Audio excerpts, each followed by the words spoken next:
C'est un être malade. C'est malade. En ce moment, bien calme. Allez. Je. Non, ça c'est 누가 손짓은 하고 왔었다. 민가 지가 이할 같은 거 그만이 하고 그래. 얘네 치를 하고 있어.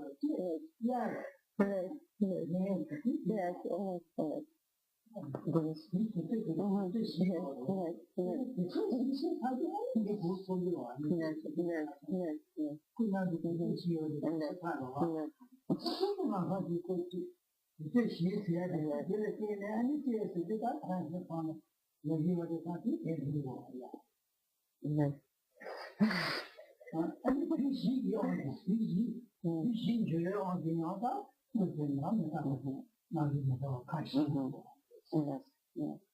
Il y a également donc une autre forme d'impermanence qui est donc l'impermanence des saisons.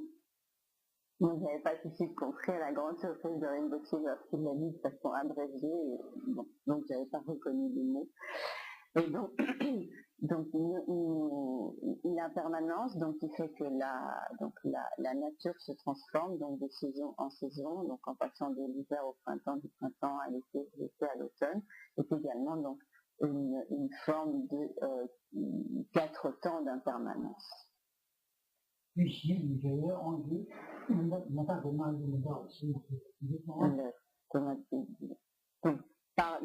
il y a ainsi, donc par la transformation, donc par la succession des 4 saisons, l'impermanence liée à la transformation donc des 4 saisons.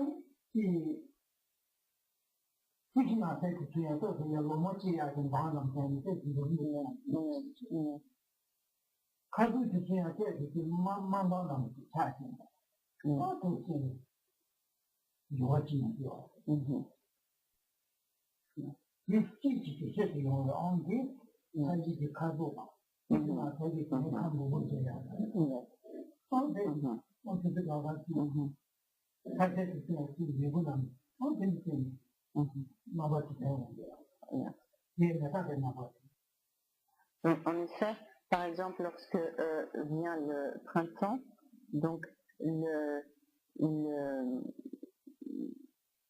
donc il se produit, donc il se manifeste donc une certaine impermanence, et donc une certaine transformation qui donc révèle donc l'impermanence. Là, donc au printemps, donc la terre devient comme plus molle, les arbres bourgeonnent et donc les couleurs donc de la nature changent.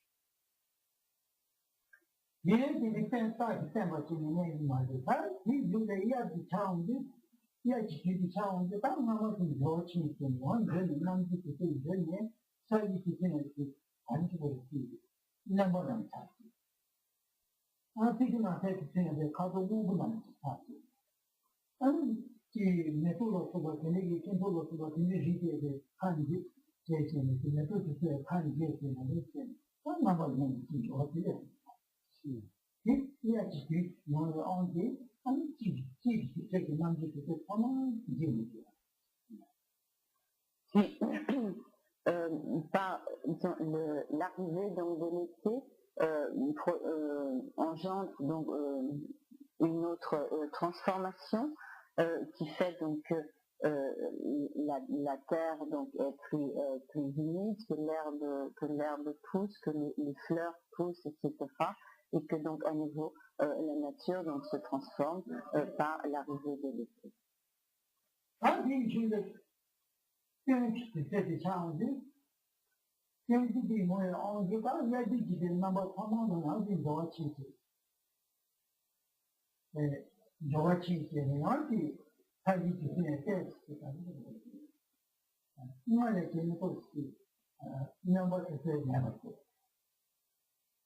걔네 가지고 시그마 테스트에 가지고 있는 게 사고는 있다.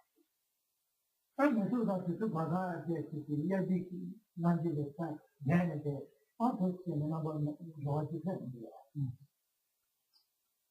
Puis l'automne amène également donc une transformation des aspects donc de la nature et donc les aspects que nous avons vus donc durant l'été se transforment et donc à l'automne donc également la terre se modifie, les arbres changent de couleur, perdent leurs feuilles, etc. Et donc se dessèchent, les feuilles tombent, etc. Et donc à nouveau tous ces aspects donc de la nature changent.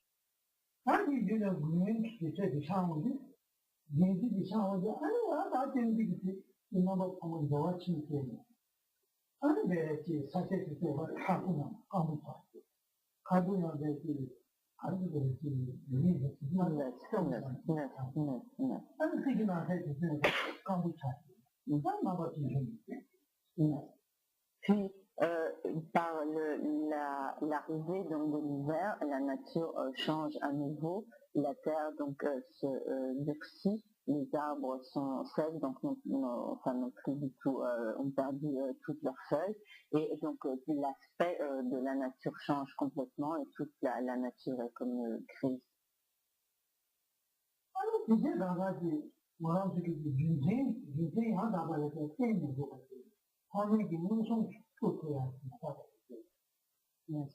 Et donc,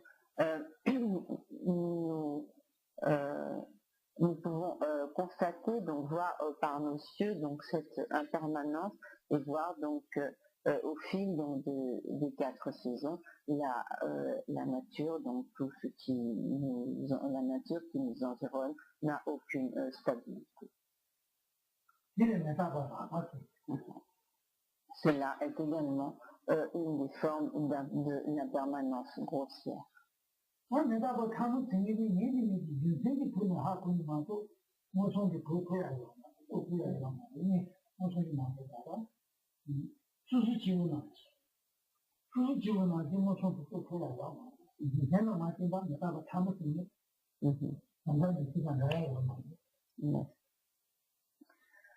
Mais donc tous ces aspects de l'impermanence grossière sont manifestes et ils peuvent être, nous pouvons en faire directement l'expérience, le percevoir directement.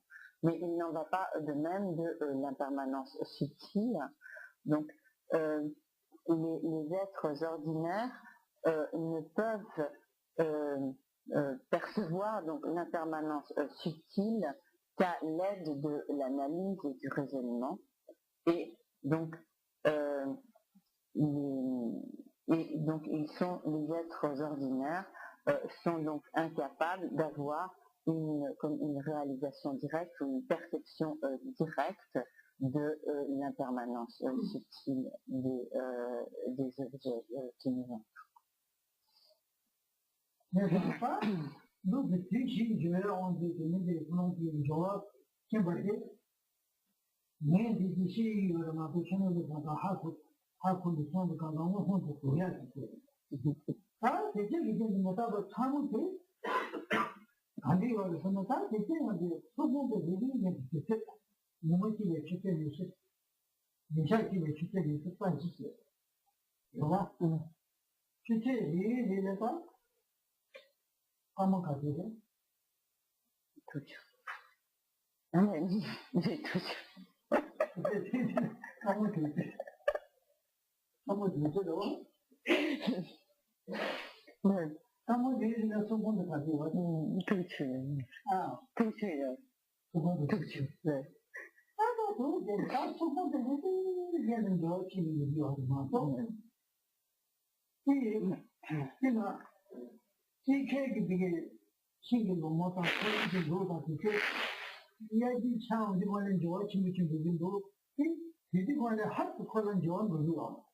그래서 실제 까마 소문들이 굉장히 좋아 친구.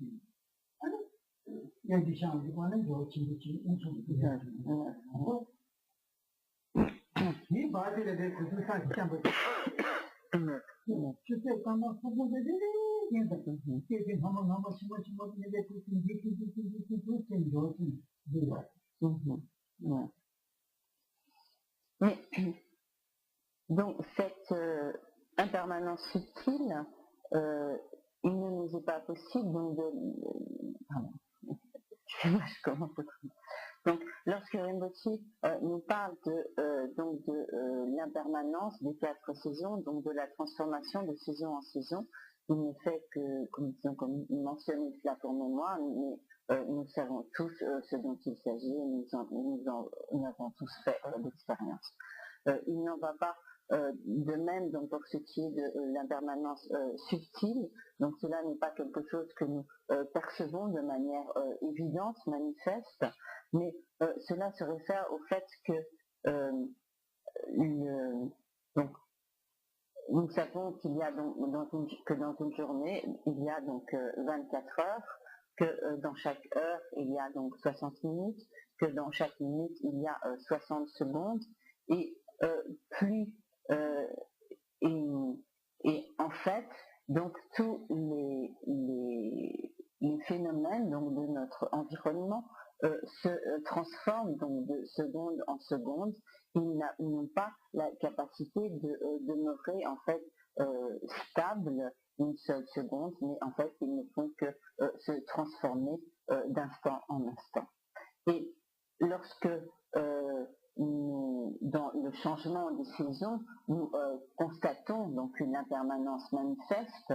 Lorsque par exemple nous voyons les feuilles vertes qui apparaissent au printemps, en fait ces feuilles n'apparaissent pas tout d'un coup, elles n'ont pas été comme tout d'abord inexistantes puis apparaissant tout d'un coup, mais ces feuilles vertes qui apparaissent sur les arbres au printemps, elles sont dues en fait à la succession de transformations d'instant en instant, et donc depuis la production d'un bourgeon, du développement, etc., du bourgeon jusqu'à la production de la feuille, en fait, la feuille est produite par une transformation d'instant en instant, de seconde en seconde, qui fait que finalement donc la feuille donc elle produit.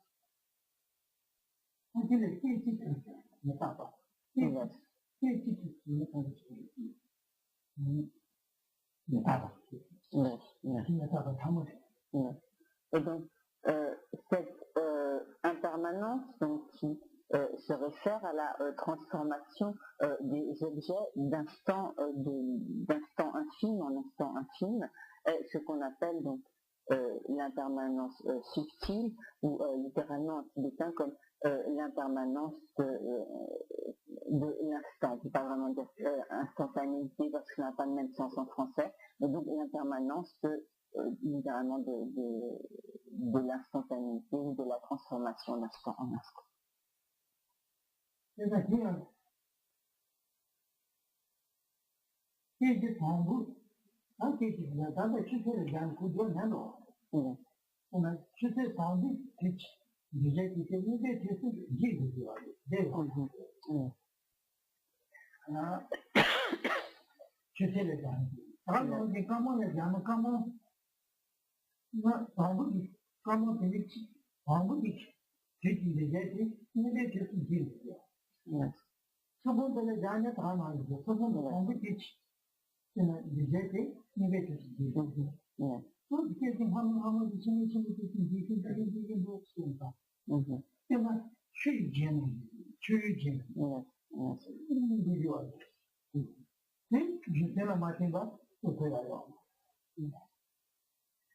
donc, par exemple, si nous considérons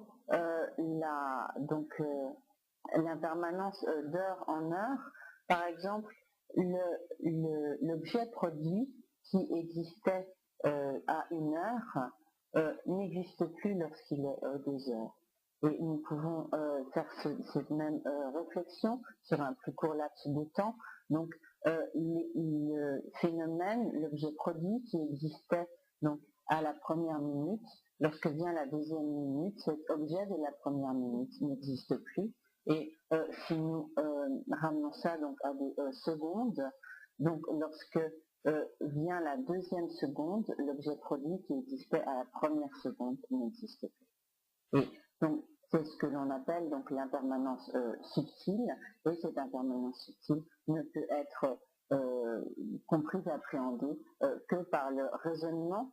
Elle peut être illustrée en fait par un cours d'eau, par une sorte de flux, de flux constitué par une succession donc de transformations d'instant en instant.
Nous pouvons prendre l'exemple de ce doji, de ce vajra, et donc lorsque nous voyons donc ce vajra, nous pensons que c'est bien le vajra que nous avons vu le mardi précédent, lors du précédent enseignement.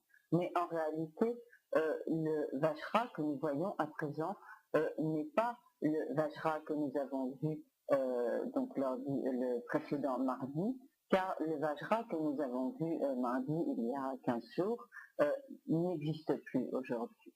Et de même, donc, le vajra qui existe aujourd'hui n'est pas le vajra qui existait il y a 15 jours.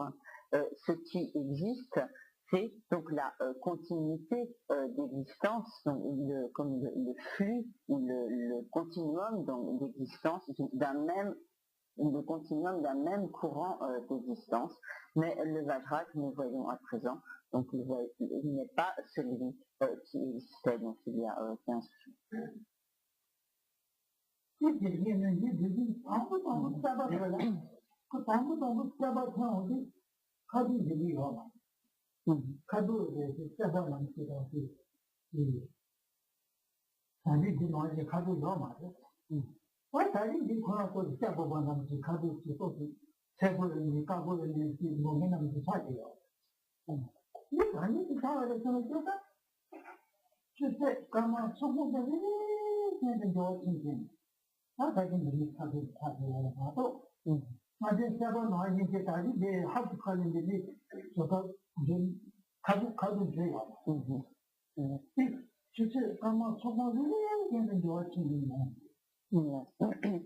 Et lorsque, par exemple, nous voyons le changement de couleur d'un objet, donc par exemple par le vieillissement, donc il n'a pas changé de couleur, donc d'un seul coup, donc d'un moment à l'autre, mais donc il a progressivement donc changé en subissant donc une transformation donc d'instant en instant, qui fait que à chaque instant suivant, il n'est plus celui qu'il était donc à l'instant précédent.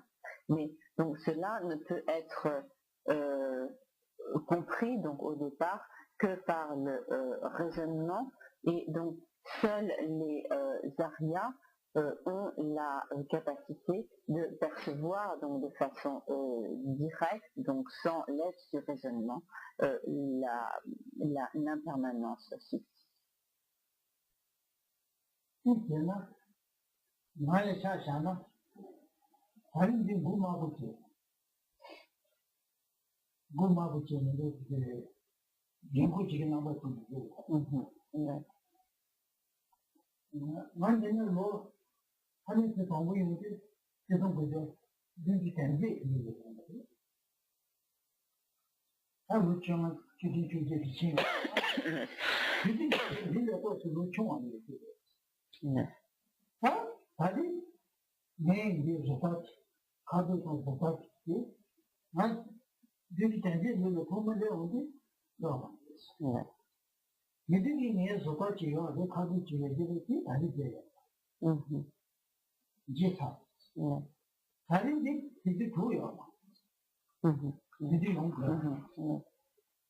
हाँ उन्हें ठीक आदि चाहिए होते हैं यानी किसी दिन से आने का हमारे ना तो थोड़ी किसी मुझे ना तो दिन में कोई माँ को देने का है या माँ सारे जापान का चीज़ों ये अरे ये काम हो जाने से काम हो माँ को बहुत अच्छा हर कुछ अच्छा है माँ हर कुछ नहीं था ना मैंने न बचाया किया हर कुछ चीज़ें नहीं था ना ये फिर ये छाछी छिंबू है ना छाछी मैं नहीं आता है तो बात फिर छाछी है ना ये मुझे न बचाया खाने से ये ना दवा देवी के दवा मालूम है साबुन देवी के साबुन मालूम है छुटे देवी के छुटे देवी माने सामान देवी के सब लोग ये तो दवा नहीं तो मुझे वो चाहिए ये ना मामा के मामा तुझे नहीं तो हो दे और माता जी के हर दुकान दिन में चीज मारो इसकी शैली है समझना कि चीजें निकाल के तो हमारे देश में नहीं जाएगा चीजें जिनके मुझे पता है donc bien qu'ici Rinpoche parle de l'impermanence subtile donc des objets de l'environnement, on peut toutefois donc il peut toutefois donner comme son propre exemple, bien qu'il ne s'agisse pas ici donc d'un objet de l'environnement, mais donc il est aujourd'hui donc une personne âgée, il est donc quasiment chauve et donc il a un certain aspect donc de quelqu'un donc d'une personne âgée, mais donc lorsqu'il est arrivé en France vers les années donc 78, à peu près en 78, il n'avait donc pas cet aspect donc d'une personne âgée, il était plus jeune, il n'avait pas de cheveux gris, etc. Et et par conséquent, donc, donc la personne qu'il est aujourd'hui, la personne qu'il est aujourd'hui n'existait pas donc en 1978 lorsqu'il est arrivé en France, et de même donc en 1978 lorsqu'il était donc cette personne plus jeune, la personne qu'il est aujourd'hui donc grisonnante et plus âgée n'existait pas donc à ce moment-là. Et en fait s'il a aujourd'hui donc cet aspect d'une personne plus âgée, c'est parce que au fil de toutes ces années, donc d'instant en instant, il a subi donc une transformation d'instant en instant qui a fait donc progressivement, donc il est devenu donc ce qu'il est aujourd'hui dans l'aspect dans lequel nous le voyons aujourd'hui, et ceci donc uniquement parce qu'il y a donc cette impermanence subtile, cette transformation donc d'instant en instant. En dehors de cela, il serait impossible que tout d'un coup une personne jeune devienne donc soudainement vieille et avec tous les aspects donc d'un âge plus avancé. Et si toutefois il arrivait que cela se produise, si l'on a un fort attachement à cette existence présente, cela serait totalement insupportable de se voir donc devenir vieux en l'espace d'une seconde.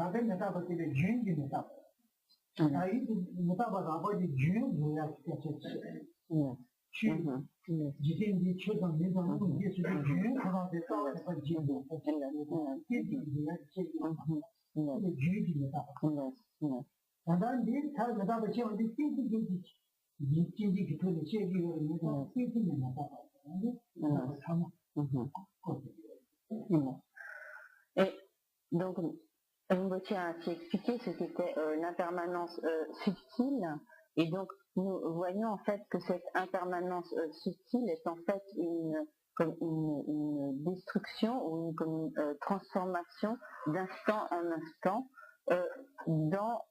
dans un courant ou dans une continuité donc d'existence, comme un flux d'existence.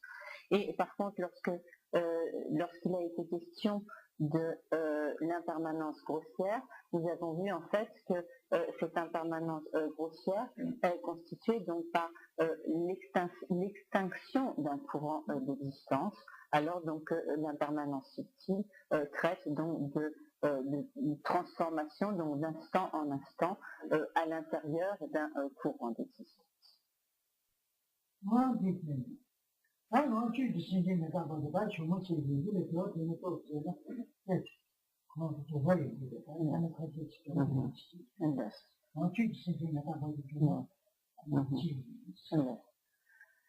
Donc, Rinpoche va terminer là son exposé. Il parlera lors du prochain enseignement de ce qui concerne l'impermanence donc, des êtres, des individus. Et donc, il pense que vous avez peut-être à présent des questions à poser. Je préfère réserver un peu de temps pour poser cette question.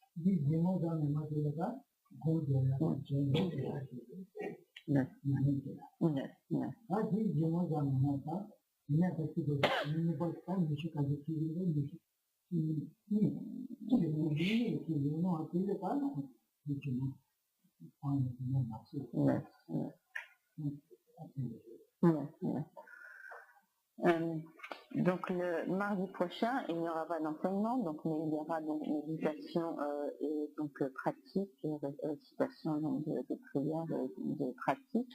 Et donc dans 15 jours, il y aura donc la suite de l'enseignement, c'est-à-dire le 21, je ne mardi 21.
Donc le dimanche 19, donc Rinpoche donnera une initiation de longue vie et donc initialement dans le programme il avait été prévu que cette initiation serait donnée ici, mais donc Rinpoche craignant que ce soit un peu trop petit, donc pas très aisé pour cette initiation.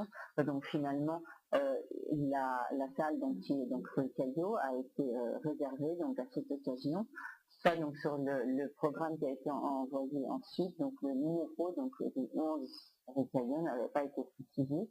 Donc pour les personnes nouvelles, donc il est important donc qu'elles sachent que c'est au 11 rue Caillot, et s'il y a des personnes, donc si vous avez soit déjà remis cette information, si je vous pose dans cette question, n'oubliez pas de préciser, donc il s'agit bien du 11 rue Caillot, car la rue Caillot est assez longue.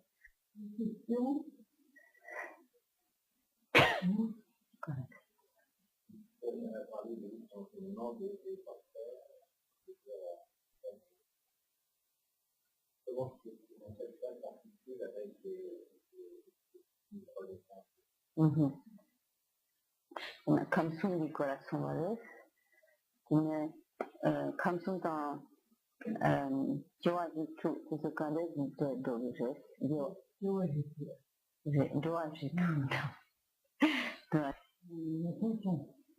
Nesoson di Vivekananda là,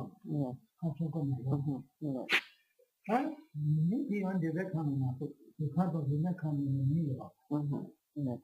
Dove ci chiudono nesoson che niente. Amainte. Niente.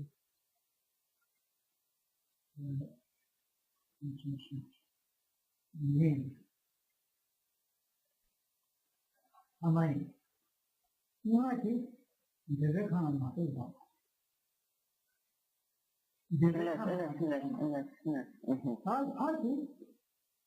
Zulukado Vivekananda Yomuda Pai.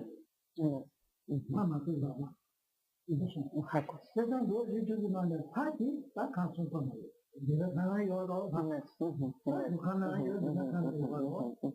Cansado também que aqui. Aqui deve aqui eu. O canal de baixo, o negócio aqui. Cansado também. De meu aí tá tendo né. Ama esse que deve canal. Donc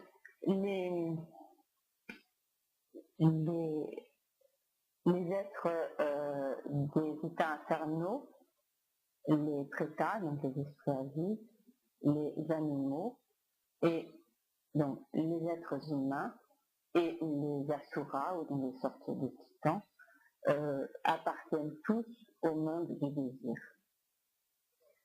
Dans le monde de la forme et le monde sans forme se trouvent exclusivement des êtres célestes, donc des dévas. Mais donc parmi ces dévas, parmi les dévas, donc en général, il y en a également qui peuvent appartenir au monde du désir. Donc comme China, et en a comme devait comme Sukam dans son comme Sugala, ils ont tout YouTuberes.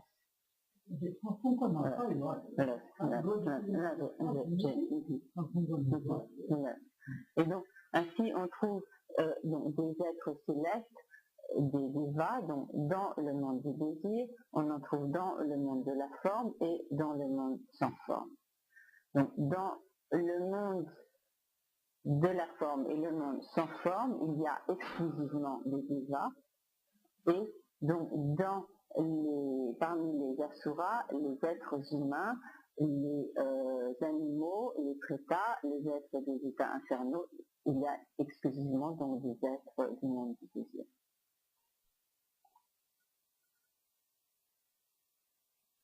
Non,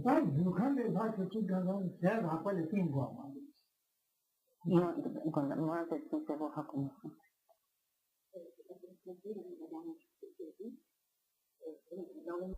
Dans l'ordre inverse, c'est-à-dire que tous les êtres des états infernaux, tous les animaux, les prétas, les êtres humains et les asuras appartiennent tous exclusivement donc, au monde du désir. Et il y a donc parmi les dévas, il y a des dévas du monde du désir, des dévas du monde de la forme et des dévas du monde sans forme. Donc on trouve des dévas dans les trois sphères.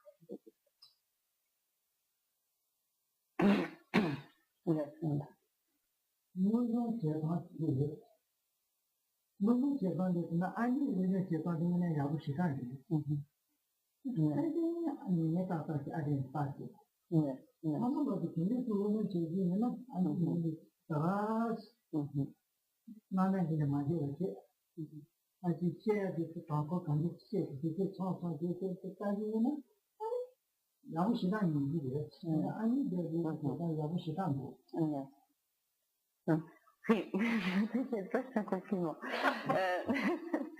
Rimbaud dit que donc, la façon dont Annie étudie est une très bonne manière donc, de procéder et il serait souhaitable donc, que vous procédiez tous de la même manière, c'est-à-dire de bien se repérer toujours dans les classifications, de savoir qu'est-ce qui appartient à telle catégorie, etc., de manière à donc bien assimiler donc, la manière dont l'enseignement est structuré.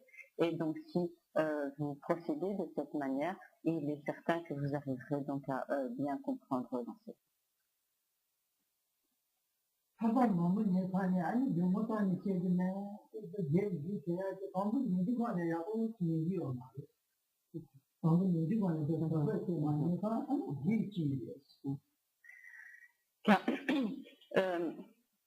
Certains donc écoutent de très nombreux enseignements, mais ensuite ne se rappellent plus très bien de ce qui a été dit, ou même ne se rappellent de rien.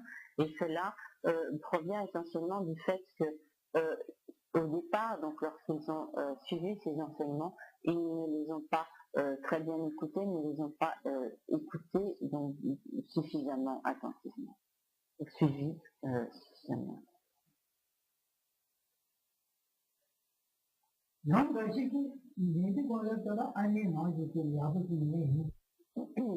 Mais il y en a également qui, donc dans un premier temps, font donc comme Annie, qui vont écouter attentivement, prendre des notes, bien donc être attentifs, donc à avoir des notes bien claires, mais qui une fois rentrés chez eux vont soigneusement poser leurs textes, leurs notes sur leur bibliothèque et ne jamais donc les regarder et se contenteront de lire, ah là j'ai tel enseignement, telle et telle chose sur ma bibliothèque, mais en fait donc une fois chez eux, ils ne vont pas du tout chercher à approfondir les sujets qui ont été exposés dans l'enseignement, lors de l'enseignement, ni à étudier donc des choses en rapport avec les enseignements, mais ils vont en fait lire tout ce qui va leur passer sous la main, qui n'a aucun rapport donc avec l'enseignement, et laisser consciencieusement de côté les notes qu'ils ont prises lors des enseignements. Et donc, si l'on procède de cette façon, donc il est certain que l'on n'arrivera pas à assimiler, donc à vraiment comprendre la signification des enseignements. Donc, il est bon que donc, non seulement vous relisiez vos notes et vous les étudiez, mais également donc vous vous efforciez de lire des textes sur des sujets donc en relation avec le sujet des enseignements. Donc en effet, Rimbaud donc expose par la présence donc, de l'impermanence dans l'Amonteno par exemple, il est donné de très nombreuses explications à propos de l'impermanence à l'aide de très nombreux exemples et si l'on étudie vraiment ces enseignements donc, sur l'impermanence, il est impossible donc, que l'on n'en acquiert pas donc, une certaine compréhension et que cela n'apporte pas donc, une certaine transformation, une certaine assimilation au moins donc, de ce point. Et donc il est important même en dehors donc, des moments d'enseignement proprement dit, de s'efforcer donc de lire des textes d'enseignement qui traitent donc des mêmes sujets, et cela permettra donc comme d'ajouter donc des points et comme d'approfondir donc les points qui ont été exposés donc lors de l'enseignement, car donc Rimbaud ne peut pas ici aborder tous les nombreux points qui sont par exemple exposés donc dans l'Amonteno, donc dans la grande voie progressive, car nous n'avons pas le temps pour cela ici, mais si donc de votre côté après vous essayez de lire donc tous les textes qui traitent de ces points, cela vous sera extrêmement utile. C'était effectivement donc la manière dont traditionnellement donc on étudiait donc au Tibet, c'est-à-dire que lorsque l'on recevait des enseignements sur un thème donné, donc les disciples s'efforçaient de consulter, d'étudier donc des textes qui étaient en rapport avec le thème des enseignements suivis à ce moment-là.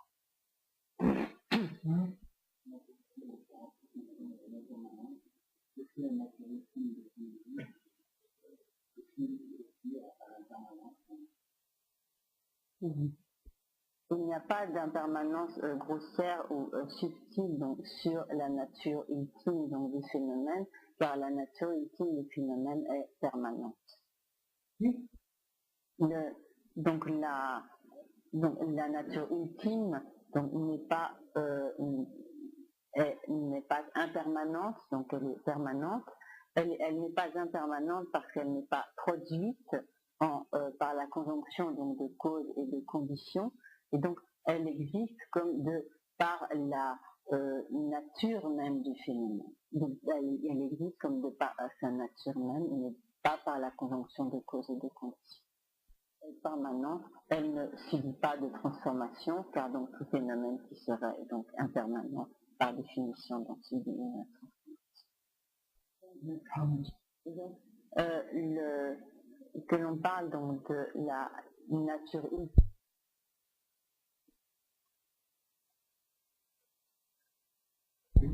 Avec une fille.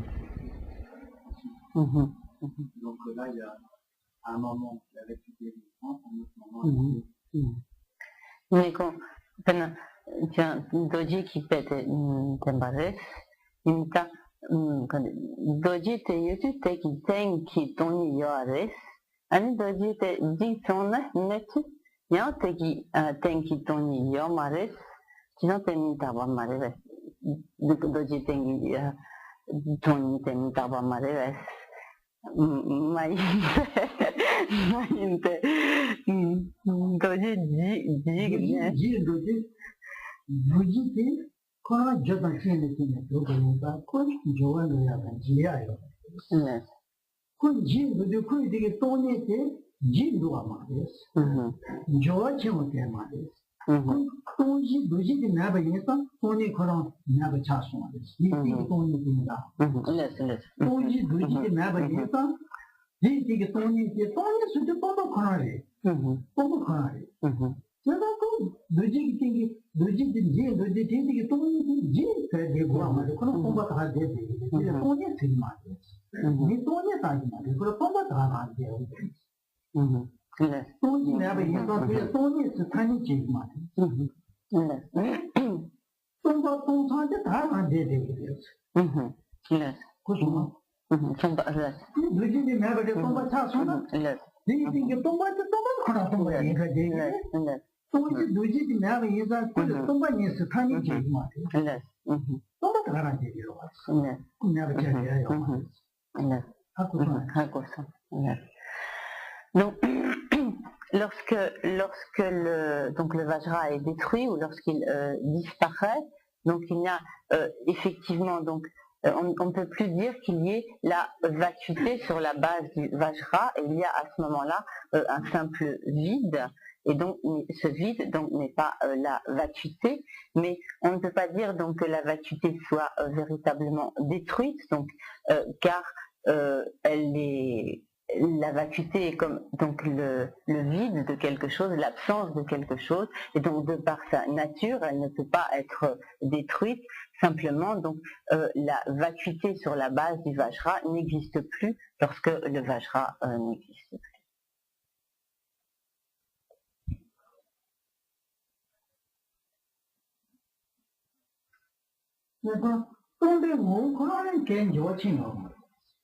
그래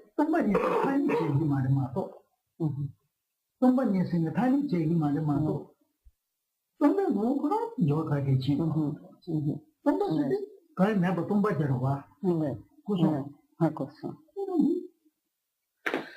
이게 이게 다른 때는 미니야 동선 지어도 이게 다른 때는 미니야 동선 되게 돈 받는 나지네. 내가 내가 계속은 이것도 대다른 때는 미니야 다 돈 받지 돼요. 네. ဒါနဲ့တဲ့နေရဒီလက်ချောင်းရောမှာတော့ဒီလိုများနေဒီပုံမှန်ဒီဆုံးနေတဲ့စိတ်မှာလေဒီပုံမှန်ရထိုင်နေချိန်မှာဒီမှာပုံမှန်ကတော့ငုံနေကြောက်ကြရချင်းရော Donc, si l'on prend donc l'exemple de ce livre, donc lorsque ce livre existe, la vacuité donc de ce livre, c'est le fait que si l'on recherche donc ce qui est désigné donc comme étant véritablement le livre, donc il n'y a rien que l'on puisse trouver, et donc ce vide donc auquel on aboutit donc en fin d'analyse, ce vide est donc la vacuité du livre. Mais donc si le livre disparaît, si ce livre est détruit, donc cette vacuité, on pourrait dire en quelque sorte que cette vacuité existe d'autant plus puisqu'il y a toujours le vide de l'existence, le vide qui est l'absence d'une existence que l'on puisse trouver ou désigner, et donc que ce soit sur le livre ou sur autre chose, mais donc ici, cette vacuité existe d'autant plus, ce qui a disparu, c'est comme la base sur laquelle cette vacuité existait, mais cette vacuité, elle, existe toujours, car elle est une simple absence, elle est une absence de quelque chose, donc un vide de quelque chose, et ce vide demeure, ce vide qui est donc une impossibilité de trouver l'objet désigné, même lorsque le livre disparaît, ce vide demeure, ce qui a disparu, c'est la base de l'existence de ce vide. Un des compris complète.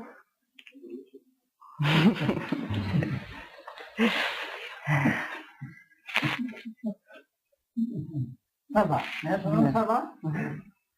D'accord, nous continuons. Prière.